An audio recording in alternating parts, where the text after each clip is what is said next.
Hello mga kabiyahe! Ngayon ay karawan ni Daddy at nandito kami sa Crab and Crack Seafood Restaurant sa Orchard, Telebastagan para mag-celebrate kasama ang buong pamilya.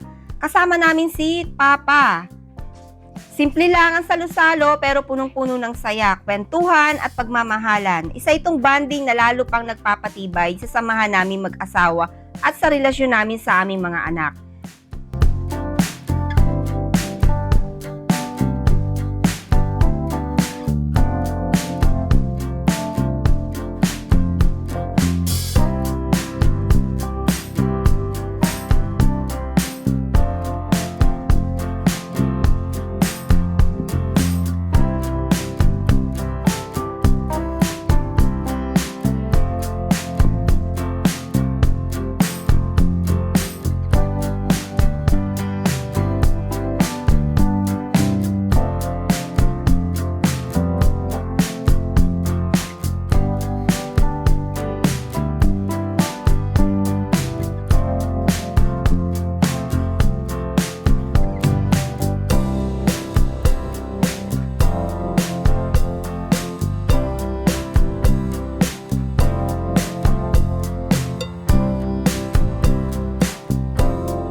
Before and after.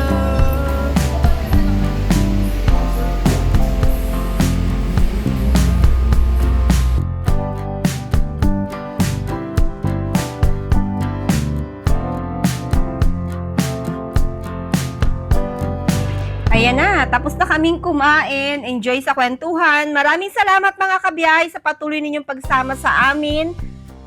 Naway pagpalain ng Diyos ang inyong mga tahanan, ang inyong mga pamilya at ang bawat isa sa inyo na patuloy na lumalaban sa buhay ng may pananampalataya at pag-asa. Maraming salamat. God bless everyone. Ingat kayong lahat. Naway huwag niyo po kalimutan na mag-subscribe.